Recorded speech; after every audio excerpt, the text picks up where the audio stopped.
ಓಂ ತದೇತತ್ಸಹಸ್ರಂ ತತ್ಸರ್ವಂ ತಸ್ಯ ಮೇನ್ನಂ ಮಿತ್ರಂ ದಕ್ಷಿಣಂ ಸಜಿತಿ ಪ್ರಾಣಃ ಪರೋಕ್ಷಪ್ರಿಯಾ ಇವ ಹಿ ದೇವಾಃ ಪರೋಕ್ಷಪ್ರಿಯಾ ಇವ ಹಿ ದೇವಾಃ. ಓಂ ಸತ್ಯಾಯ ನಮಃ. ಓಂ ಶಿಕ್ಷನ್ ತ್ವಂ ಧೃಷ್ಣೋ ಧೃಷತಾ ವೀತಹವ್ಯಂ ಪ್ರಾವೋ ವಿಶ್ವಾಭಿರೂತಿಭಿಃ ಸುದಾಸಂ ಪ್ರಪೌರುಕುತ್ಸಿಂ ತ್ರಸದಸ್ಯೋಮಾವಹ. ಶ್ರೀ ಗುರುಭ್ಯೋ ನಮಃ. ಮಹಾಭಾರತದ ಅನುಶಾಸನ ಪರ್ವದ ಪ್ರವಚನ ಮಾಲೆಯಲ್ಲಿ ಇದು 367ನೇಯ ಭಾಗ. ವಿಷ್ಣು ಸಹಸ್ರನಾಮ ಸ್ತೋತ್ರದ 109ನೇ ನಾಮ ಸತ್ಯ ಅನ್ನುವುದು, ಮತ್ತೆ ಅದರ ವ್ಯಾಖ್ಯಾನವನ್ನು ಮಾಡುವಂತಹ ಈಗ ನಾವು ಕೇಳಿದಂತಹ ಬೃಹತಿ ಮಂತ್ರದ ಅರ್ಥವನ್ನು ಕೂಡ ನಾವೀಗ ನೋಡೋಣ. ಮೊದಲು ಸತ್ಯ ಎಂಬ ಶಬ್ದಕ್ಕೆ ಏನು ಅರ್ಥ ಆಗ್ತದೆ ಅಂತನ್ನೋದನ್ನು ನೋಡೋಣ. ಸತ್ಯ ಅನ್ನುವ ಶಬ್ದ ಪರಮಾತ್ಮನನ್ನು ಹೇಗೆ ಹೇಳ್ತದೆ? ಸತ್ಯ ಅಂದ್ರೆ ನಿತ್ಯೋ ನಿತ್ಯಾನಾಂ ಚೇತನಶ್ಚೇತನಾನಾಂ, ಎಲ್ಲಾ ಸತ್ಯಗಳಲ್ಲಿ, ಜಗತ್ತಿನ ಎಲ್ಲಾ ಸತ್ಯಗಳಲ್ಲಿಯೂ ಕೂಡ ಅತ್ಯಂತ ಪ್ರಧಾನನಾದಂತಹ ಸತ್ಯ ಇವನು. ಅವನು ಸೃಷ್ಟಿಸಿದಂತಹ ಈ ಜಗತ್ತೆಲ್ಲವೂ ಸತ್ಯವೇ. ಆ ಜಗತ್ತನ್ನು ಸೃಷ್ಟಿಸಿದಂತಹ ಪರಮಾತ್ಮ ಪರಮ ಸತ್ಯನಾಗಿದ್ದಾನೆ. ಮತ್ತೆ ಇವನು ಎಲ್ಲ ಭಕ್ತರಿಗೂ ಕೂಡ, ತನ್ನನ್ನು ಆರಾಧನೆ ಮಾಡುವಂತಹ ಭಕ್ತರಿಗೆ ಹಿತಕರನಾಗಿದ್ದಾನೆ, ರಕ್ಷಕನಾಗಿದ್ದಾನೆ. ಆದ್ರಿಂದ ಈತನನ್ನ ಸತ್ಯ ಅಂತ ಹೇಳ್ತಾರೆ. ಸತ್ಯ ಅಂದ್ರೆ ಸಾಧುಗುಣ ಪರಿಪೂರ್ಣ, ಅನೇಕ ಸದ್ಗುಣಗಳಿಂದ ಪರಿಪೂರ್ಣನಾದವನು.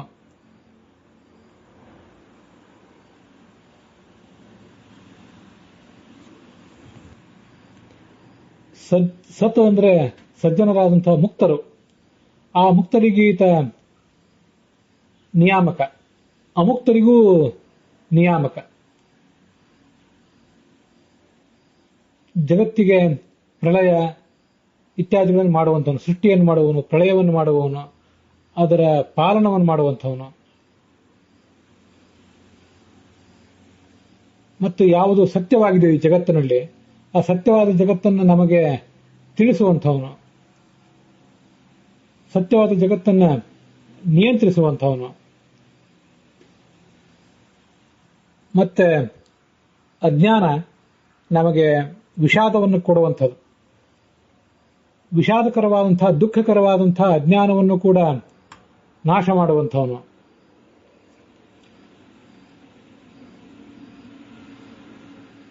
ಅಜ್ಞಾನವನ್ನು ನಾಶ ಮಾಡಿ ಜ್ಞಾನವನ್ನು ಕೊಟ್ಟು ನಮಗೆ ಮುಕ್ತಿಯನ್ನು ಕೊಡುವಂಥವನು. ಆ ಮುಕ್ತಿಯಲ್ಲೂ ಕೂಡ ನಮಗೆ ನಿಯಾಮಕನಾಗಿರುವಂಥವನು. ಸೃಷ್ಟಿಯಾದ ಅಷ್ಟಗಳನ್ನು ಹೀಗೆ ಮಾಡುವುದರಿಂದ, ಉತ್ಪತ್ತಿ, ಸ್ಥಿತಿ, ಸಂಹಾರ ಇತ್ಯಾದಿ ಎಲ್ಲವನ್ನೂ ಕೂಡ ಮಾಡುವುದರಿಂದ ಆತನಿಗೆ ಸತ್ಯ ಅಂತ ಹೇಳ್ತಾರೆ.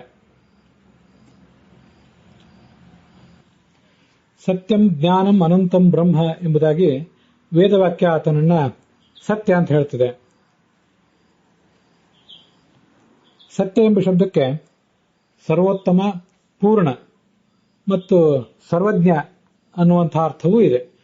ಹೀಗೆ ಸಾಮಾನ್ಯವಾಗಿ ಭಗವಂತ ಸಕಲ ಸದ್ಗುಣ ಪರಿಪೂರ್ಣ ಆದವನು ಮತ್ತು ಅಣಿಮ, ಮಹಿಮಾ, ಲಘಿಮ ಮೊದಲಾದಂತಹ ಎಲ್ಲ ಥರದ ಸಿದ್ಧಿಗಳನ್ನ ತನ್ನ ಭಕ್ತರಿಗೆ ಕೊಡುವಂಥವನು. ಈ ಕಾರಣದಿಂದಲೂ ಆತನನ್ನ ಸತ್ಯ ಅಂತ ಹೇಳ್ತಾರೆ.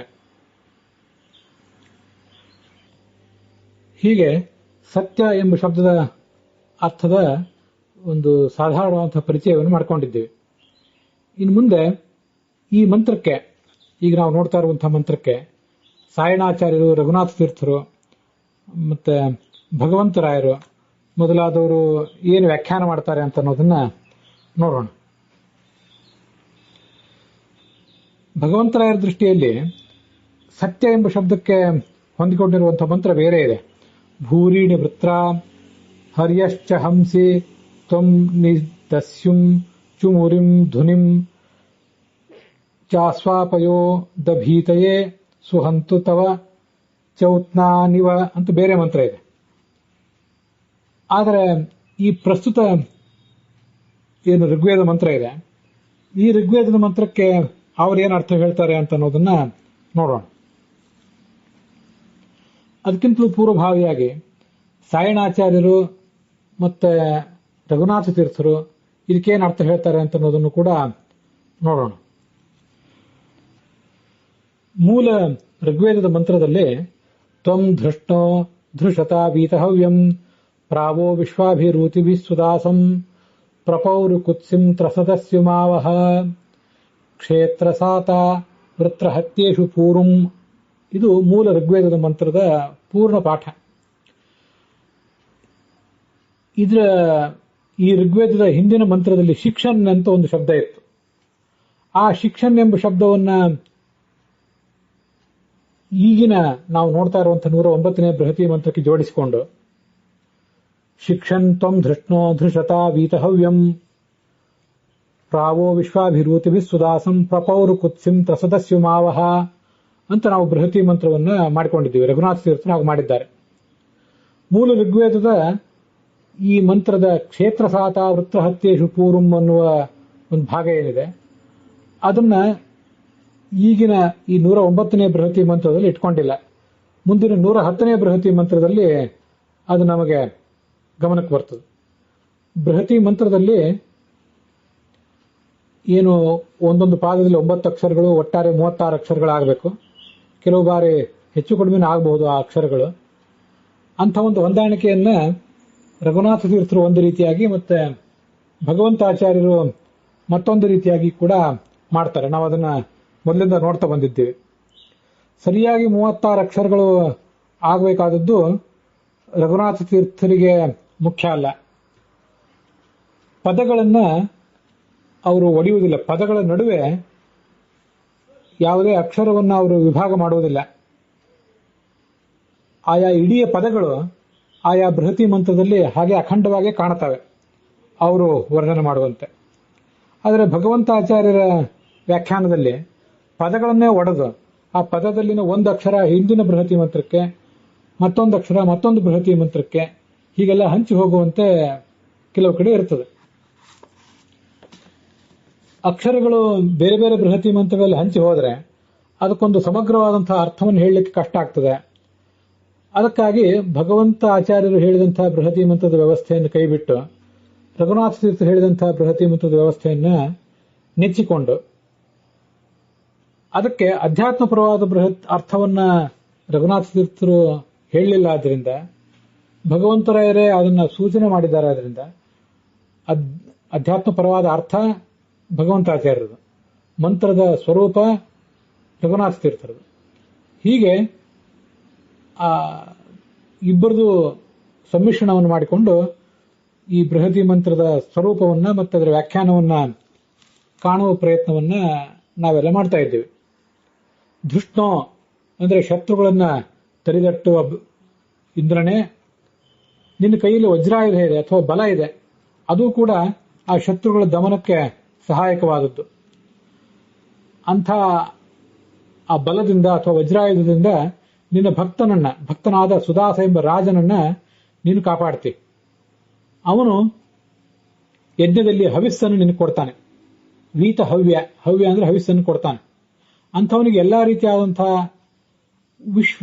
ವಿಶ್ವ ಅಂದ್ರೆ ಎಲ್ಲ ರೀತಿಯಾದ, ಊತಿ ಅಂದ್ರೆ ಕಾಮನೆಗಳು, ಸಾಯಣಾಚಾರ್ಯರು ರಕ್ಷಣೆಗಳು ಅಂತ ಅದನ್ನು ಬರೆದಿದ್ದಾರೆ. ಊತಿ ಅಂದ್ರೆ ಎಲ್ಲ ರೀತಿಯಾದಂತಹ ಐಶ್ವರ್ಯಗಳು ಅನ್ನೋ ಅರ್ಥವನ್ನ ರಘುನಾಥ ತೀರ್ಥರು ಬರೆದಿದ್ದಾರೆ. ಅವನಿಗೆ ಎಲ್ಲ ಥರದ ರಕ್ಷಣೆಗಳನ್ನು ನೀನು ಕೊಟ್ಟು ಪ್ರಾವಹ ರಕ್ಷಿಸ್ತಿ, ಚೆನ್ನಾಗಿ ರಕ್ಷಿಸ್ತಿ. ಅದಲ್ಲದೆ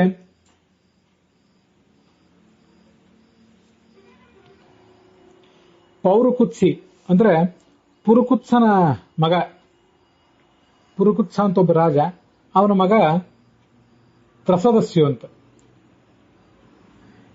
ಆ ತ್ರಸದಸ್ಯುಂ ಪೂರುಂಚ ಪ್ರಾವಹ, ಪುರುಕುತ್ಸನ ಮಗನಾದಂಥ ತ್ರಸದಸ್ಯು ಅನ್ನೋವನ್ನು ಕೂಡ ನೀನು ಕಾಪಾಡ್ತಿ ಅಂತ ಇದು ಸಾಯಣಾಚಾರ್ಯರು ಹೇಳಿದಂಥ ಅರ್ಥ. ಧೃಷ್ಣು ಅಂದ್ರೆ ಶತ್ರುಗಳನ್ನು ತಡೆದಟ್ಟುವವನು, ಮತ್ತು ಅವನ ಕೈಯಲ್ಲಿರುವಂತಹ ವಜ್ರಾಯುಧ ಅಥವಾ ಜ್ಞಾನ ಅದು ಕೂಡ ಶತ್ರುಗಳನ್ನು ತಡೆಗಟ್ಟುವಂಥದ್ದು. ಅನ್ನುವ ಅರ್ಥ ಸಾಯಣಾಚಾರ್ಯರ ಭಾಷ್ಯದಲ್ಲಿ ಮತ್ತೆ ರಘುನಾಥ ತೀರ್ಥರ ಅರ್ಥದಲ್ಲಿ ಸಮಾನವಾಗಿಯೇ ಇದೆ. ಆ ಭಕ್ತ ಸುದಾಸ ಎಂಬ ರಾಜ ಭಗವಂತನಿಗೆ ಹವಿಸ್ಸನ್ನು ಒಯ್ದುಕೊಡ್ತಾನೆ ಅನ್ನೋ ಅರ್ಥವು ಸಮಾನವಾಗಿಯೇ ಇದೆ. ಊತಿ ಅಂದರೆ ಭೂತಿ ಅನ್ನೋ ಅರ್ಥವನ್ನ, ಐಶ್ವರ್ಯ ಅನ್ನೋ ಅರ್ಥವನ್ನು ರಘುನಾಥ ತೀರ್ಥರು ಹೇಳ್ತಾರೆ. ಊತಿ ಅಂದರೆ ರಕ್ಷಣೆ ಅನ್ನೋ ಅರ್ಥವನ್ನು ಸಾಯಣಾಚಾರ್ಯ ಹೇಳ್ತಾರೆ. ಅಣಿಮಾದಿ ಸರ್ವಸಿದ್ಧಿಂ ದತ್ವ ಅರಕ್ಷಃ. ಇಂದ್ರನೇ, ನಿನ್ನನ್ನ ಮೊರೆ ಹೋದಂಥ ಸುದಾಸರಾಜನಿಗೆ ಅಣಿಮಾದ್ಯ ಅಷ್ಟೈಶ್ವರ್ಯಗಳನ್ನು ಕೊಟ್ಟು ನೀನು ಕಾಪಾಡಿದಿ. ಹಾಗೆ ಪುರುಕುತ್ಸನ ಮಗನಾದಂಥ ಒಬ್ಬ ರಾಜನನ್ನು ಕೂಡ, ತಸದಸ್ಯು ಎಂಬ ರಾಜನನ್ನು ಕೂಡ ನೀನು ಕಾಪಾಡ್ತಿ ಅಂತ ಅದರ ಒಟ್ಟಾರೆ ಅರ್ಥ. ಇಲ್ಲಿ ಸತ್ಯ ಅಂತಿದೆಯಲ್ಲ ಭಗವಂತನ ಹೇಳುವಂಥ ಶಬ್ದ, ಅಲ್ಲಿ ಸತ್ ಅಂದ್ರೆ ಅಣಿಮಾದಿ ಅಷ್ಟ ಐಶ್ವರ್ಯಗಳು, ಅವೇ ಸತ್. ಅವುಗಳನ್ನ ಯಾಪಯತಿ ಕೊಡುತ್ತಾನೆ. ಯಾಪಯತಿ ಅನ್ನುವಲ್ಲಿ ಯಾ ಉಳಿದಿದೆ. ಸತ್ ಅಂದ್ರೆ ಅಷ್ಟೈಶ್ವರ್ಯಗಳ ಒಂದು ಸಂಪತ್ತು, ಅದನ್ನು ಕೊಡುವವನು. ಹೀಗೆ ಸತ್ ಆ ಸಜ್ಜನರಾದಂತಹ ಸುದಾಸ ಮೊದಲಾದ ರಾಜರಿಗೆ ಸದ್ಗುಣಗಳನ್ನ, ಜ್ಞಾನಭಕ್ತಿ ವೈರಾಗ್ಯಾದಿಗಳನ್ನು ಕೊಡುವವನಾದ್ದರಿಂದ ಭಗವಂತ ಸತ್ಯ. ಇದು ಸಾಯಣಾಚಾರ್ಯರ ಅರ್ಥ, ಹಾಗೆ ರಘುನಾಥ ತೀರ್ಥರ ಒಂದರ್ಥ. ಭಗವಂತಾಚಾರ್ಯರು ಮೂಲ ಋಗ್ವೇದ ಮಂತ್ರಕ್ಕೆ ಅರ್ಥ ಹೇಳಿದ್ದಾರೆ. ಬೃಹತಿ ಮಂತ್ರಕ್ಕೆ ಅರ್ಥವನ್ನು ಹೇಳುವ ಪ್ರಯತ್ನ ಅವರು ಮಾಡಿಲ್ಲ. ಆದ್ರೆ ಮೂಲ ಋಗ್ವೇದಕ್ಕೆ ಅವರು ಅರ್ಥ ಏನು ಹೇಳಿದ್ದಾರಲ್ಲ, ಅದನ್ನೇ ಈ ಬೃಹತಿ ಮಂತ್ರಕ್ಕೂ ಕೂಡ ಹೊಂದಾಣಿಕೆ ಮಾಡ್ಕೊಳ್ಳೋಣ. ಧೃಷ್ಣೋ ಅಂದ್ರೆ ಶತ್ರುನಾಶಕನಾದ ಭಗವಂತನೇ. ವೀತಹವ್ಯ, ಅದು ಕೂಡ ಭಗವಂತನಿಗೆ ಯಜ್ಞದಲ್ಲಿ ಹವಿಸ್ಸನ್ನು ಕೊಡುವಂಥ ಭಕ್ತ ಅಂತಾನೆ ಅರ್ಥ. ಭಕ್ತನಿಗೆ ವಿಶೇಷಣ ಅದು. ಧೃಷತ ತೃತೀಯ ವಿಭಕ್ತಿ ಏಕವಚನ, ಶತ್ರುಗಳನ್ನ ನಾಶ ಮಾಡುವಂಥ ಸುದರ್ಶನ ಚಕ್ರದಿಂದ ಅನ್ನೋ ಅರ್ಥವನ್ನ ಭಗವಂತಾಚಾರ್ಯ ಹೇಳ್ತಾರೆ. ವಿಶ್ವಾಭಿಹಿ ಊತಿಭಿಹಿ ಅಂದ್ರೆ ಸಮಸ್ತ ಕಾಮನೆಗಳನ್ನು ಕೂಡ, ಊತಿ ಅಂದ್ರೆ ಕಾಮನೆ ಅಂತ ಅರ್ಥವನ್ನು ಅವ್ರು ಹೇಳ್ತಾರೆ. ಆ ಕಾಮನೆಗಳನ್ನು ಕೊಟ್ಟು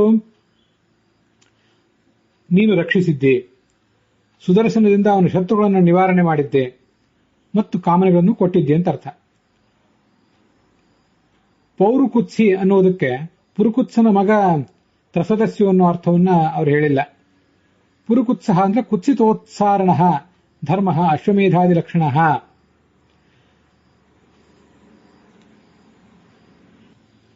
ಪುರು ಅಂದ್ರೆ ಬಹಳ ಅಂತ ಅರ್ಥ. ಕುತ್ಸಿತ ಅಂತಂದ್ರೆ ಕುತ್ಸಿತವಾದಂಥದ್ದು, ಕ್ಷುದ್ರವಾದಂತಹ ಪಾಪ ಇತ್ಯಾದಿಗಳು ಅಂತ ತಿಳ್ಕೊಳ್ಬಹುದು.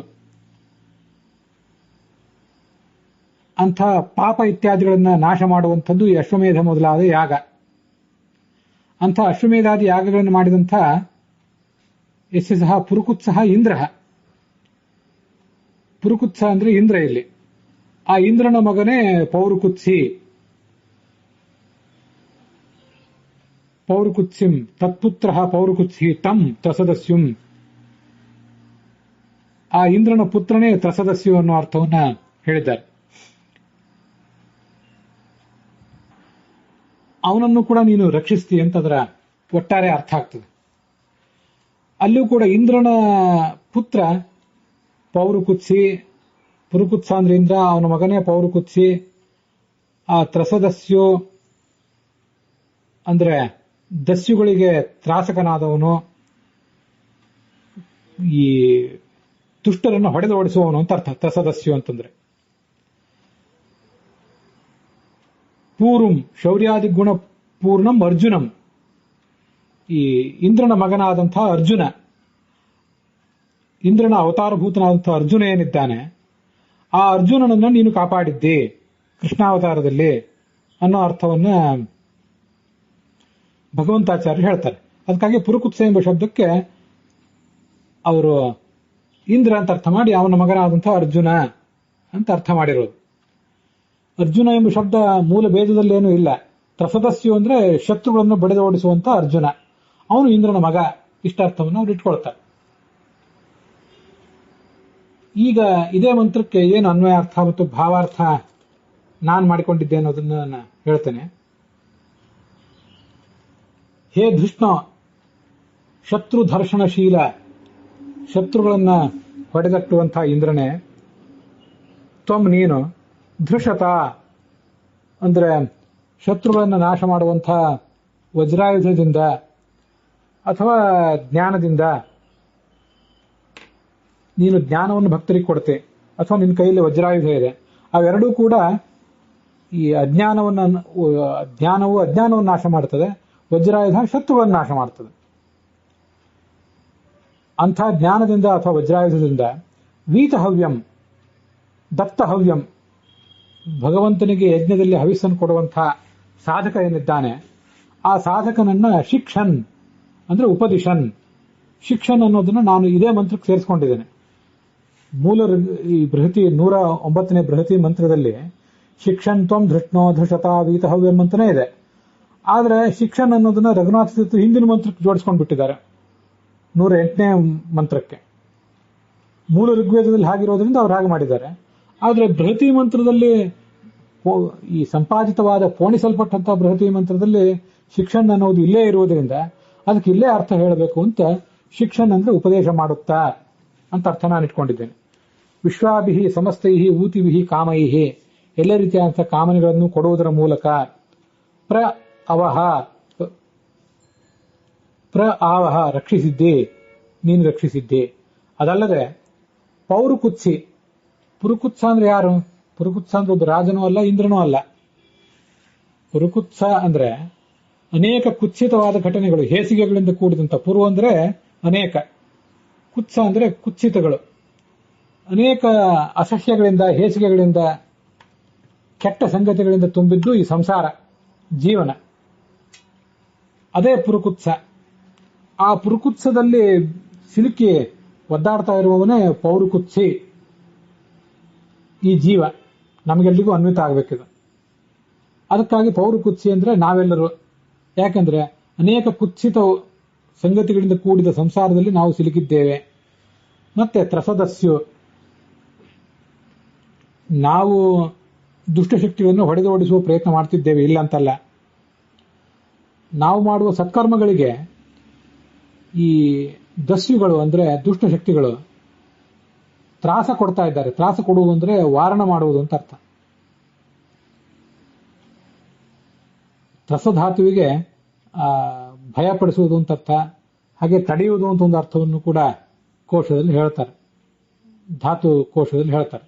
ಆದ್ರಿಂದ ತ್ರಸದಸ್ಯು ಅಂದ್ರೆ ಸತ್ಕರ್ಮಕ್ಕೆ ಪ್ರತಿಬಂಧಕರಾದಂತಹ ಚೋರರು, ದುಷ್ಟರು ನಮ್ಮನ್ನು ಬೆನ್ನಟ್ಟಿದ್ದಾರೆ. ಅಂತಹ ಸುದಾಸಂ, ಶ್ರೇಷ್ಠ ದಾಸನಾದಂತಹ ಈ ಭಕ್ತನನ್ನ ನೀನು ರಕ್ಷಿಸಿದ್ದೆ. ಒಬ್ಬ ಭಕ್ತ ತಾನು ಜೀವಮಾನದಲ್ಲಿ ಒಂದು ಯಜ್ಞವನ್ನು ಮಾಡಿ ಆ ಯಜ್ಞದಲ್ಲಿ ಭಗವಂತನಿಗೆ ಹವಿಸ್ಸನ್ನು ಕೊಟ್ಟಿದ್ದಾನೆ, ಅವನನ್ನು ನೀನು ರಕ್ಷಿಸಿದ್ದೆ. ಇನ್ನೊಬ್ಬ ಆ ಹವಿಸ್ಸನ್ನು ಕೊಟ್ಟಿಲ್ಲ, ಹವಿಸ್ಸನ್ನು ಕೊಡದೆ ಹೋದ್ರೆ ಅವನನ್ನು ಕೂಡ ನೀನು ರಕ್ಷಿಸಿದ್ದಿ ಕರುಣೆಯಿಂದ ಅಂತ ಅದರ ಅರ್ಥ. ಸತ್ಯ ಶಬ್ದಕ್ಕೂ ಈ ಮಂತ್ರಕ್ಕೂ ಏನು ಸಂಬಂಧ? ಯತ್ ಸತಾಂ ಹಿತಮತ್ಯಂತಂ ತತ್ ಸತ್ಯಮಿತಿ ನಿಶ್ಚಯ. ಸತ್ಯ ಅಂದ್ರೆ ಸಜ್ಜನರಿಗೆ ಹಿತಕರವಾದದ್ದು, ಯಾವುದೇ ಸಂಗತಿ ಅಥವಾ ವಸ್ತು ಅಥವಾ ಯಾವುದೇ ಒಬ್ಬ ವ್ಯಕ್ತಿ. ಕೋಶದಲ್ಲಿ ಸತಾಂ ಹಿತಃ ಸಭ್ಯ ಸಾಧು ಅನ್ನೋ ಅರ್ಥದಲ್ಲಿ ಆ ಯತ್ ಪ್ರತ್ಯಯ ಬಂದಿರೋದನ್ನು ಹೇಳ್ತಾರೆ. ಸಜ್ಜನರಿಗೆ ಹಿತಕರವಾಗುವಂತೆ ವರ್ತಿಸಿ ಅವರನ್ನು ಕಾಪಾಡಿ ಅವರನ್ನು ಉದ್ಧರಿಸುವವನೇ ಸತ್ಯ. ಆದ್ರಿಂದ ಭಕ್ತರಿಗೆ ಹಿತ ಸತ್ಯ ಈ ಪರಮಾತ್ಮ.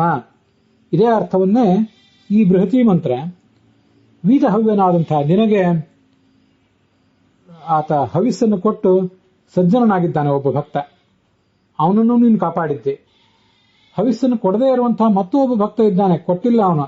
ಯಾಕೆಂದ್ರೆ ಅನೇಕ ಕುತ್ಸಿತ ಹೇಸಿಗೆಗಳಿಂದ ಕೂಡಿದಂತಹ ಸಂಸಾರದಲ್ಲಿ ಅವನು ಸಿಕ್ಕಿ ಬಿದ್ದಿದ್ದಾನೆ. ಆತ ಮಾಡಬೇಕು ಅಂದ್ಕೊಂಡಿರುವ ಸತ್ಕರ್ಮಗಳಿಗೆ ಅನೇಕ ದಸ್ಯುಗಳು ಬಾಧಕರೂ ಆಗಿದ್ದಾರೆ. ಆದರೂ ಆತನಲ್ಲಿರುವಂತಹ ಭಕ್ತಿಯನ್ನು ನೋಡಿ ನೀನು ಅವನನ್ನು ರಕ್ಷಿಸಿದ್ದಿ ಅಂತ ಅರ್ಥ. ಇದು ಪುರುಕುತ್ಸ ಎಂಬ ಶಬ್ದಕ್ಕೆ ಮತ್ತು ತ್ರಸದಸ್ಯು ಎಂಬ ಶಬ್ದಕ್ಕೆ ನಾನು ಮಾಡಿಕೊಂಡಿರುವಂತಹ ಅರ್ಥ. ಅದನ್ನು ತಿಳಿದವರು ಪರಿಶೀಲಿಸಿ ಅಭಿಪ್ರಾಯ ಹೇಳಬೇಕು. ಪುರುಕುತ್ಸ ಅಂತ ಒಬ್ಬ ರಾಜನ ಬಗ್ಗೆ ಇತಿಹಾಸದಲ್ಲಿ ಕೇಳ್ತೇವೆ ನಾವು, ಮತ್ತೆ ತ್ರಸದಸ್ಯು ಅನ್ನೋ ರಾಜನ ಬಗ್ಗೆನೂ ಕೂಡ ಕೇಳ್ತೇವೆ, ಇಲ್ಲಂತಲ್ಲ. ಆದ್ರೆ ನಮಗೆ ಅಧ್ಯಾತ್ಮಪರವಾದಂತಹ ಅರ್ಥ ಮುಖ್ಯ. ಮತ್ತೆ ನಾವು ನಮ್ಮ ಜೀವಮಾನದಲ್ಲಿ ಇದನ್ನು ಹೇಗೆ ಅನುಸಂಧಾನ ಮಾಡ್ಕೊಳ್ಬೇಕು ಅಂತ ಅನ್ನೋದು ನಮಗೆ ಮುಖ್ಯ ಆಗ್ತದೆ. ಅದಕ್ಕಾಗಿ ಪೌರುಕುತ್ಸಿ ಅಂದ್ರೂ ನಾವೇ, ಸಸದಸ್ಯು ಅಂದ್ರೂ ನಾವೇ, ನಮ್ಮಂಥ ಜೀವರೇ. ಅದಕ್ಕೆ ಈ ಅರ್ಥವನ್ನು ಹೇಳುವಂತಹ ಪ್ರಯತ್ನ ಮಾಡಿದ್ದೇನೆ. ಭಾವಾರ್ಥ ಏನು? ಭಗವಂತನೇ, ನೀನು ಹಗೆಗಳನ್ನು ಸದೆ ಬಡಿತಿ, ಶತ್ರುಗಳನ್ನು ಸದೆ ಬಡಿತಿ, ಆದ್ದರಿಂದ ನಿನಗೆ ಧೃಷ್ಣು ಅಂತ ಹೆಸರು. ನಿನಗೆ ಈ ಜೀವನವೆಂಬ ಯಜ್ಞದಲ್ಲಿ ಭಕ್ತರು ಹವಿಸ್ಸನ್ನ ಅರ್ಪಿಸ್ತಾರೆ. ಅವರು ಕೊಟ್ಟಂತ ಹವಿಸ್ಸನ್ನು ಸ್ವೀಕಾರ ಮಾಡಿ ಅವರಿಗೆ ಜ್ಞಾನೋಪದೇಶ ಮಾಡ್ತೀನಿ ನೀನು, ಮತ್ತು ಅಜ್ಞಾನವನ್ನು ಕಳೀತಿ, ಅವರ ಎಲ್ಲ ಕಾಮನೆಗಳನ್ನು ಈಡೇರಿಸ್ತಿ, ಹಾಗೆ ಅವನನ್ನು ನೀನು ಪೊರೆಯುತ್ತಿ, ರಕ್ಷಿಸ್ತಿ. ಮತ್ತೊಬ್ಬ ಭಕ್ತ ಅನೇಕ ಹೇಸಿಗೆಗಳಿಂದ ಕೂಡಿದಂತಹ ಸಂಸಾರದಲ್ಲಿ ಸಿಲುಕಿದ್ದಾನೆ. ಅನೇಕ ದುಷ್ಟಶಕ್ತಿಗಳು ಆತನ ಸತ್ಕರ್ಮಗಳಿಗೆ ಪ್ರತಿಬಂಧಕ ಆಗಿವೆ. ಆದ್ದರಿಂದ ನಿನಗೇನಾದರೂ ಹವಿಸ್ಸನ್ನು ಅರ್ಪಿಸಬೇಕು ಅಂತ ಅವನಲ್ಲಿ ಒಂದು ಅಪೇಕ್ಷೆ ಇದ್ರೂ, ಶ್ರದ್ಧಾ ಇದ್ರೂ ಕೂಡ ಅದು ಕಾರ್ಯಸಾಧು ಆಗಿಲ್ಲ, ಕಾರ್ಯರೂಪಕ್ಕೆ ಬಂದಿಲ್ಲ. ಅವನನ್ನು ಕೂಡ ನೀನು ಪೊರೀತಿ. ಇವರಿಬ್ಬರಿಗೂ ಬಂದಿರುವಂತಹ ಅನೇಕ ದುಷ್ಟರ ಉಪಟಳಗಳನ್ನು ನೀನು ನಿವಾರಿಸ್ತಿ ಅಂತ ಅದರ ತಾತ್ಪರ್ಯ. ಹೀಗಿದು ಈ ಮಂತ್ರಕ್ಕೆ ನಾನು ಮಾಡಿಕೊಂಡಿರುವಂತಹ ಅನ್ವಯಾರ್ಥ ಮತ್ತು ಭಾವಾರ್ಥ. ಸತ್ಯಂ ಪರಂ ಧೀಮಹಿ ಅಂತ ಭಾಗವತ ಭಗವಂತನನ್ನು ಸತ್ಯ ಅಂತ ಹೇಳಿದೆ. ಅಲ್ಲಿ ಸತ್ಯ ಅಂದ್ರೆ ಏನರ್ಥ? ನಿರ್ದುಃಖ ಪೂರ್ಣಾನಂದತ್ವ ತ್ಯಮಾಹು ಸತ್ಯಮಚ್ಯುತಂ. ದುಃಖರಹಿತವಾದ ಪೂರ್ಣ ಆನಂದ ಸ್ವರೂಪನೇ ಈ ಭಗವಂತ. ಆದ್ರಿಂದ ಅವನು ದುಃಖರಹಿತವಾದ ಪೂರ್ಣ ಆನಂದ ಸ್ವರೂಪ, ಹಾಗೆ ಪೂರ್ಣ ಜ್ಞಾನ ಸ್ವರೂಪನೂ ಹೌದು. ಅದಕ್ಕಾಗಿ ಆತ ಸತ್ಯ ಅಂತ ಶಾಸ್ತ್ರದಲ್ಲಿ ವರ್ಣಿತ ಆಗಿದ್ದಾನೆ. ಭಾಗವತ ತಾತ್ಪರ್ಯದಲ್ಲಿಯೇ ಮತ್ತೆ ಇನ್ನೊಂದು ಕಡೆ 10ನೇ ಸ್ಕಂದದಲ್ಲಿಯೂ ಅದರ ವರ್ಣನೆ ಇದೆ. ಸತ್ ಅನ್ನೋದು ಉತ್ತಮ ಅನ್ನೋ ಅರ್ಥವನ್ನು ಹೇಳ್ತದೆ. ತಿ ಎಂಬುದು ಆನಂದವನ್ನು ಹೇಳ್ತದೆ, ಮತ್ತು ಯ ಅನ್ನುವುದು ಜ್ಞಾನವನ್ನು ಹೇಳ್ತದೆ. ಹೀಗೆ ಸತ್, ತಿ, ಯ ಮೂರಿದೆ ಅಲ್ಲಿ. ಆ ಮೂರು ಸೇರಿ ಪೂರ್ಣವಾದ ಆನಂದ ಜ್ಞಾನ ಉಳ್ಳವನೇ ಸತ್ಯ ಅಂತ ಅರ್ಥ ಗೊತ್ತಾಗ್ತದೆ. ಮತ್ತೆ ಬೃಹದಾರಣ್ಯಕ ಉಪನಿಷತ್ನಲ್ಲಿ ಏತತ್ ಸತ್ಯಂ ಅಂತ ಹೇಳಿದ್ದಾರೆ. ಅಲ್ಲಿ ಸತ್ಯ ಅಂದ್ರೆ ಸತ್ಯಂ ಸದ್ಗುಣ ರೂಪತಃ, ಸದ್ಗುಣ ಉಳ್ಳವನೇ ಈ ಭಗವಂತ ಅಂತ ಅರ್ಥ ಗೊತ್ತಾಗ್ತದೆ. ಸತ್ಯಮೇವ ಜಯತಿ ನಾನೃತಂ ಅಂತ ಅಥರ್ವಣ ಉಪನಿಷತ್ನಲ್ಲಿದೆ. ಅಲ್ಲಿ ಸತ್ಯೋ ಹಿ ಭಗವಾನ್ ವಿಷ್ಣು ಸದ್ಗುಣತ್ವಾತ್ ಪ್ರಕೀರ್ತಿತಃ, ಸಕಲ ಸದ್ಗುಣ ಪರಿಪೂರ್ಣನಾದ್ರಿಂದ ಭಗವಂತನಿಗೆ ಸತ್ಯ ಅಂತ ಹೇಳಿದ್ದಾರೆ. ಮತ್ತೆ ಛಾಂದೋಗ್ಯ ಉಪನಿಷತ್ನಲ್ಲಿ ಈ ಭಗವಂತನನ್ನ ಎರಡು ಹೀಗೆ ಸತ್ಯ ಅಂತ ಹೇಳಿದ್ದಾರೆ. ಸತ್ಯ ಎಂಬಲ್ಲಿ 3 ಅಕ್ಷರಗಳಿವೆ. ತಸ್ಯ ಹವಾ ಏತಸ್ಯ ಬ್ರಹ್ಮಣೋ ನಾಮ ಸತ್ಯಮಿತಿ, ತಾನ್ ಹವಾ ಏತಾನಿ 3 ಅಕ್ಷರಾಣಿ, ಸತ್ ತಿ ಯಂ ಇತಿ. ಸತ್ ಒಂದಕ್ಷರ, ತಿ ಅಂತ ಇನ್ನೊಂದು ಅಕ್ಷರ, ಯಂ ಅಂತ ಮತ್ತೊಂದು ಅಕ್ಷರ. ಅಲ್ಲಿ ಸತ್ ಅಂದ್ರೆ ಮುಕ್ತರಾದಂತಹ ಎಲ್ಲ ಜೀವರು ಮತ್ತು ಲಕ್ಷ್ಮೀದೇವಿ ಅಂತ ಅರ್ಥ. ತಿ ಅಂದ್ರೆ ಮರ್ತ್ಯರು, ಈ ಜಗತ್ತಿನಲ್ಲಿ ಇನ್ನೂ ತೊಳಲಾಡ್ತಾ ಇರುವಂತಹ ಮರ್ತ್ಯರು ಅಂತ ಅರ್ಥ. ಯ ಅಂದ್ರೆ ಅವರಿಬ್ಬರನ್ನು ನಿಯಮನ ಮಾಡುವನು, ಮುಕ್ತಾಮುಕ್ತ ನಿಯಾಮಕ ಅಂತ ಅದರ ಅರ್ಥ. ಬೃಹದಾರಣ್ಯಕ ಉಪನಿಷತ್ನಲ್ಲಿ ತಸ್ಯ ಉಪನಿಷತ್ ಸತ್ಯಸ್ಯ ಸತ್ಯಮಿತಿ ಪ್ರಾಣಾವೈ ಸತ್ಯಂ ತೇಷಾಮೇಷ ಸತ್ಯಂ ಅಂತ ಬೃಹದಾರಣ್ಯಕ ಉಪನಿಷತ್ನಲ್ಲಿ ವರ್ಣನೆ ಮಾಡಿದ್ದಾರೆ. ಈ ಸಕಲ ಜಗತ್ತು ಕೂಡ ಸತ್ಯ. ಆ ಪ್ರಪಂಚವನ್ನ, ಇಡೀ ಪ್ರಪಂಚವನ್ನ ಪ್ರಾಣ ಅಂತ ಹೇಳ್ತಾರೆ. ಆ ಪ್ರಾಣವನ್ನ ಸತ್ಯ ಅಂತ ಈ ಬೃಹದಾರಣ್ಯಕ ಉಪನಿಷತ್ತು ವರ್ಣನೆ ಮಾಡಿದೆ. ಅಂಥ ಸತ್ಯವಾದ ಜಗತ್ತಿಗೆ ಸೃಷ್ಟಿ, ಅದರ ಪಾಲನ, ಅದರ ನಾಶ ಇದೆಲ್ಲವನ್ನೂ ಕೊಡುವುದರಿಂದ ಆ ಭಗವಂತನಿಗೆ ಸತ್ಯಸ್ಯ ಸತ್ಯ ಅಂತ ವರ್ಣನೆ ಮಾಡಿದ್ದಾರೆ. ಪ್ರಾಣಾನಾಂ ಚೈವ ಲೋಕಾನಾಂ ದೇವಾನಾಂ ಪ್ರಾಣಿನಾಮಪಿ ಸತ್ಯ ಸತ್ಯೋ ಹರಿಸೃಷ್ಟ ಪಾತಾಪಿ ಲಯಕೃತ್ ತಥಾ ನಿಯಂತ ಮೋಕ್ಷದಶ್ಚೈವ ವಿಷ್ಣುರೇವ ಸನಾತನಃ ಅಂತ ನಾರಾಯಣ ಶ್ರುತಿಯನ್ನ ಅಲ್ಲಿ ಉದ್ಧರಿಸ್ತಾರೆ. ಸಕಲ ದೇವತೆಗಳಿಗೂ, ಎಲ್ಲ ಪ್ರಾಣಿಗಳಿಗೂ, ಲೋಕಗಳಿಗೂ ಸತ್ಯ ಸತ್ಯ ಅನಿಸ್ಕೊಂಡಿರುವಂಥ, ಸತ್ಯಕ್ಕೂ ದೊಡ್ಡ ಸತ್ಯನಾದಂಥ, ಎಲ್ಲ ಸತ್ಯಗಳಿಗೂ ದೊಡ್ಡ ಸತ್ಯನಾದಂಥ ಭಗವಂತನೇ ಸೃಷ್ಟ ಆಗಿದ್ದಾನೆ. ಅದನ್ನ ಸೃಷ್ಟಿಸ್ತಾನೆ, ಅದನ್ನು ಪಾಲಿಸ್ತಾನೆ ಮತ್ತು ಅದಕ್ಕೆ ನಾಶವನ್ನು ಕೂಡ ಹಾಡುವವನು ಅವನೇ ಆಗಿದ್ದಾನೆ. ಸತ್ಯಸ್ಯ ಸತ್ಯ ಅಂತ ಐತರೇಯ ಉಪನಿಷತ್ತು ಕೂಡ ಅವನನ್ನು ಹೇಳಿದೆ. ಸತ್ಯನಾದಂತಹ ಪ್ರಾಣ ಅಥವಾ ಸತ್ಯನಾದಂತಹ ಚತುರ್ಮುಖ ಬ್ರಹ್ಮನಿಗೂ ಇವನು ಮುಖ್ಯ ಸತ್ಯ. ಪ್ರಾಣ ಅಥವಾ ಚತುರ್ಮುಖ ಬ್ರಹ್ಮರು ಯಾಕೆ ಸತ್ಯ ಅಂದ್ರೆ ಅವರು ಸದ್ಗುಣ ಪರಿಪೂರ್ಣರು. ಸದ್ಗುಣ ಪರಿಪೂರ್ಣರಾದಂತಹ, ಸಕಲ ಸದ್ಗುಣ ಪರಿಪೂರ್ಣರಾದಂತಹ, ಜೀವೋತ್ತಮರಾದಂತಹ ಪ್ರಾಣ ಮತ್ತು ಚತುರ್ಮುಖರಿಗೂ ಇವರು ಸತ್ಯತ್ವವನ್ನು ಕೊಟ್ಟವನು. ಅವರಿಗಂತಹ ಅತ್ಯುತ್ತಮ ವ್ಯಕ್ತಿತ್ವ ಬಂದದ್ದು ಪರಮಾತ್ಮನ ಅನುಗ್ರಹದಿಂದ. ಅದಕ್ಕಾಗಿ ಭಗವಂತ ಸತ್ಯಸ್ಯ ಸತ್ಯ ಅಂತ ಶಾಸ್ತ್ರದಲ್ಲಿ ವರ್ಣಿತ ಆಗಿದ್ದಾನೆ. ಏತತ್ ಸತ್ಯಂ ಅಂತ ಬೃಹದಾರಣ್ಯಕ ಉಪನಿಷತ್ನಲ್ಲಿ ಮತ್ತೊಂದು ಕಡೆ ಬಂದಿದೆ. ಅದಕ್ಕೇನರ್ಥ? ಬ್ರಹ್ಮ ತತ್ ಸತ್ಯತಾ ಮಗಾತ್ ಸತ್ಯತ್ವಂ ಸದನೀಯತ್ವಂ ಆಸಾದ್ಯಮ್ಯನ್ ಮುಮುಕ್ಷುಭಿಃ. ಮುಮುಕ್ಷುಗಳಾದವರು ಆ ಭಗವಂತನನ್ನ ತಲುಪಬೇಕು. ಹೀಗೆ ಮುಮುಕ್ಷುಗಳಾದವರು ಯಾವ ಭಗವಂತನನ್ನ ಉಪಾಸನೆ ಮಾಡಬೇಕೋ, ಯಾರನ್ನ ಆರಾಧನೆ ಮಾಡಿ ಅವರು ಮುಕ್ತಿಯನ್ನು ಪಡೆಯಬೇಕೋ ಅವನೇ ಸತ್ಯಸ್ಯ ಸತ್ಯ ಅಂತ ಅದರ ತಾತ್ಪರ್ಯ. ಲಕ್ಷಾಲಂಕಾರ ಹೇಳುವಂತೆ ಸತ್ ಅಂದ್ರೆ ಆನಂದ, ಸತ್ ಅಂದ್ರೆ ಶ್ರೇಷ್ಠವಾದದ್ದು, ಅದು ಸಮೀಚೀನವಾದದ್ದು. ಅಂಥ ಸಮೀಚೀನವಾದ ಆನಂದ ಮತ್ತು ಜ್ಞಾನವುಳ್ಳವನೇ ಈ ಭಗವಂತ. ಆದ್ರಿಂದ ಆತ ಸತ್ಯ.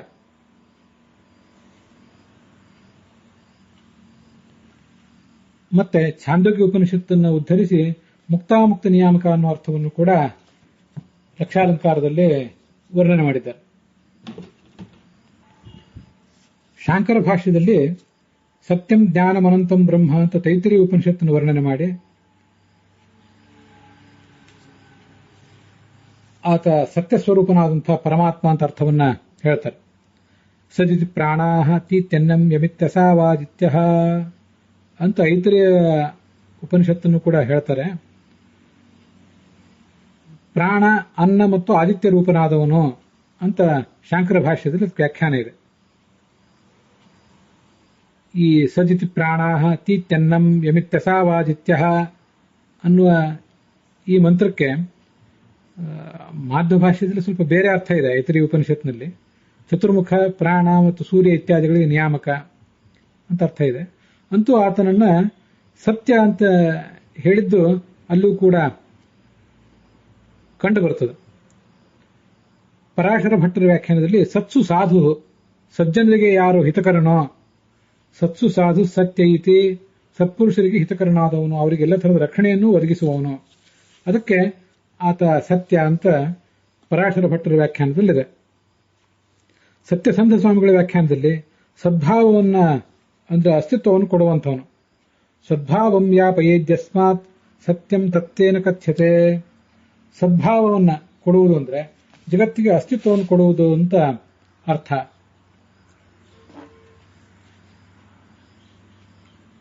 ಸದ್ಭಾವವನ್ನು, ಅಸ್ತಿತ್ವವನ್ನು ಕೊಡುವುದಲ್ಲದೇನೆ ಜಗತ್ತಿಗೆ ಸಕಲ ಥರದ ಗುಣಗಳನ್ನು, ಜ್ಞಾನಭಕ್ತಿ ವೈರಾಗ್ಯಾದಿ ಗುಣಗಳನ್ನು ಕೊಡುವವನು. ಆದ್ರಿಂದಲೂ ಆತ ಸತ್ಯ ಅಂತ ನಾವು ತಿಳ್ಕೊಳ್ಬಹುದು. ಹಾಗೂ ನಾವು ಆ ಅರ್ಥವನ್ನು ಸ್ವಲ್ಪ ಹಿಗ್ಗಿಸಿ ನೋಡಬಹುದು. ಇದು ಸತ್ಯಸಂಧ ಸ್ವಾಮಿಗಳು ವರ್ಣನೆ ಮಾಡುವಂತಹ ಅರ್ಥ. ಹೀಗೆ ಸತ್ಯ ಅನ್ನೋ ಶಬ್ದ ಒಂದೇ ಈ ಎರಡಕ್ಷರದ ಒಂದು ಶಬ್ದ ಇದೆ. ಅದನ್ನು ಒಡೆದು ನೋಡಿದರೆ ಸತ್ ತಿ ಯ ಅಂತ ಮೂರಕ್ಷರಗಳ ಶಬ್ದ. ಜಗತ್ತಿನಲ್ಲಿ ನಾವು ಚೇತನರು, ಅನೇಕ ಅಚೇತನಗಳು ಇವೆಲ್ಲವೂ ಇವೆ. ಅದೆಲ್ಲವನ್ನೂ ಒಳಗೊಂಡಂತಹ ಈ ಜಗತ್ತೆಲ್ಲವೂ ಸತ್ಯವೇ. ಆ ಸತ್ಯವಾದಂತಹ ಜಗತ್ತಿಗೆಲ್ಲದಕ್ಕೂ ಕೂಡ ಉತ್ಪತ್ತಿ, ಅದರ ಪಾಲನೆ, ಅದರ ನಾಶ, ಹಾಗೆ ಸತ್ಯವಾದಂತಹ ಚೇತನರಿಗೆ ಬೇಕಾದಂತಹ ಜ್ಞಾನ, ಅವರಿಗೆ ಅಜ್ಞಾನ ಇದ್ರೆ ಅಜ್ಞಾನದ ನಾಶ ಮಾಡಿ ಹಾಗೆ ಜ್ಞಾನವನ್ನು ಕೊಡುವವನು, ಅವರಿಗೆ ಮೋಕ್ಷವನ್ನು ಕೊಡುವಂಥವನು ಈ ಭಗವಂತ. ಅವನು ನಾವು ಸಂಸಾರದಲ್ಲಿದ್ದಾಗಲೂ ಆತ ನಮ್ಮನ್ನ ನಿಯಂತ್ರಿಸ್ತಾನೆ, ಕಾಪಾಡ್ತಾನೆ. ಮತ್ತೆ ಮುಕ್ತಿ ಹೋದ್ರೂ ಆತ ನಮ್ಮನ್ನು ಕಾಪಾಡ್ತಾನೆ. ಅವನನ್ನ ಸಕಲ ಸದ್ಗುಣ ಪರಿಪೂರ್ಣ ಅಂತ ಉಪಾಸನೆ ಮಾಡಬೇಕು. ತಮ್ ಯಥಾ ಯಥಾ ಉಪಾಸತೆ ತದೇವ ಭವತಿ. ಸಕಲ ಸದ್ಗುಣ ಪರಿಪೂರ್ಣ ಅಂತ ಆತನನ್ನು ಉಪಾಸನೆ ಮಾಡಿದ್ರಿಂದ ಸಾಧಕನಾದವನು ಕೂಡ ತನ್ನ ತನ್ನ ಯೋಗ್ಯತೆಗೆ ತಕ್ಕಂತೆ ಜ್ಞಾನಭಕ್ತಿ ವೈರಾಗ್ಯಾದಿಗಳನ್ನ ಸಂಪಾದನೆ ಮಾಡಿ ನಿರ್ದುಃಖವಾದಂತಹ ಆನಂದವನ್ನು ಪಡಿತಾನೆ. ಭಗವಂತನ ಒಟ್ಟಾರೆ ಸಮಗ್ರ ಸ್ವರೂಪವನ್ನೇ ಈ ಸತ್ಯ ಎಂಬ ಶಬ್ದವೇ ಹೇಳ್ತದೆ. ನಿರ್ದುಃಖವಾದ ಜ್ಞಾನ ಆನಂದವುಳ್ಳವನು, ಸಮಸ್ತ ಗುಣವುಳ್ಳವನು, ಎಲ್ಲರಿಗೂ ನಿಯಾಮಕ, ಮುಕ್ತ ಅಮುಕ್ತರೆಲ್ಲರಿಗೂ ನಿಯಾಮಕ ಅಂತ ಹೇಳಿಬಿಟ್ರೆ, ಸದಿತ್ಯಮೃತ ಧರ್ಮಾಣ ಮುಕ್ತಾ ಶ್ರೀರಪಿ ಚೋದಿತ. ಸತ್ಯ ಎಂಬ ಒಂದು ಶಬ್ದವೇ ಲಕ್ಷ್ಮೀದೇವಿ, ಅದಾದ ಬಳಿಕ ಚತುರ್ಮುಖಾದಿ ಸಕಲ ಮುಕ್ತರು, ಆಮೇಲೆ ಚತುರ್ಮುಖಾದಿ ಅಮುಕ್ತರು ಇನ್ನೂ ಏನಿದ್ದಾರೆ, ಅಮುಕ್ತರಾದವರಲ್ಲೂ ಚತುರ್ಮುಖ ಇದ್ದಾನೆ, ಮುಕ್ತರಾದವರಲ್ಲೂ ಹಿಂದಿನ ಮುಕ್ತ ವರ್ಗದಲ್ಲೂ ಕೂಡ ಚತುರ್ಮುಖರಿದ್ದಾರೆ. ಸಮಸ್ತ ಪ್ರಪಂಚವನ್ನು ಲಕ್ಷ್ಮೀದೇವಿ, ಮುಕ್ತರು, ಅಮುಕ್ತರು, ಹೀಗೆ ಸಮಸ್ತ ಪ್ರಪಂಚವನ್ನು, ಜಡಚೇತನಾತ್ಮಕವಾದ ಸಮಸ್ತ ಪ್ರಪಂಚವನ್ನು ಒಳಗೊಂಡಂಥ ಜಗತ್ತಿಗೆ ಅವನು ನಿಯಾಮಕ ಅಂತ ಸಂಗ್ರಹ ರೂಪದಿಂದ ಹೇಳುವಂಥ ಒಂದು ಶಬ್ದ. ಅಂಥ ಭಗವಂತನನ್ನ ಸತ್ಯ ಎಂಬುದಾಗಿ ಉಪಾಸನೆ ಮಾಡಿ ಸಾಧಕನೂ ಕೂಡ ತನ್ನ ವ್ಯಕ್ತಿತ್ವದ ಒಳಗಿರುವಂಥ ಸದ್ಭಾವವನ್ನು ವ್ಯಕ್ತ ಮಾಡ್ಕೋಬೇಕು. ಅವನು ಜ್ಞಾನಭಕ್ತಿ ವೈರಾಗ್ಯಾದಿ ಗುಣಗಳನ್ನು ಪಡೆದಾಗಲೇ ಅವನಿಗೊಂದು ಅಸ್ತಿತ್ವ ಬಂದಂತೆ. ಜ್ಞಾನಭಕ್ತಿ ವೈರಾಗ್ಯಾದಿಗಳನ್ನು ಪಡೆಯದ ಜೀವ ಯಾವುದೇ ರೀತಿಯಾದ ಅಸ್ತಿತ್ವವಿಲ್ಲದವನಂತೆ. ಅಸ್ತಿತ್ವ ನಮಗೊಂದು ಬರುವುದೇ, ನಮಗೊಂದು ಎಕ್ಸಿಸ್ಟೆನ್ಸ್ ಬರುವುದೇ, ನಮ್ಮ ಎಕ್ಸಿಸ್ಟೆನ್ಸಿಗೆ ಒಂದು ಅರ್ಥ ಬರುವುದೇ ನಾವು ಭಗವಂತನನ್ನ ಸತ್ಯ ಅಂತ ಉಪಾಸನೆ ಮಾಡಿ ಅವನನ್ನ ಹೊಂದಿದಾಗ. ಇದು ಈ ಅರ್ಥಗಳಿಂದ, ಈ ಶಬ್ದದಿಂದ ತಿಳಿದು ಬರುವಂತಹ ಅರ್ಥಜಾಲ. ಹೀಗೆ ಸತ್ಯ ಶಬ್ದದ ಶ್ರವಣ ಮತ್ತು ಅದರ ವ್ಯಾಖ್ಯಾನವನ್ನು ಮಾಡುವಂತಹ ಬೃಹತಿ ಮಂತ್ರದ ಶ್ರವಣವು ಕೂಡ ಇಲ್ಲಿಗೆ ಸಮಾಪ್ತವಾಗಿದೆ.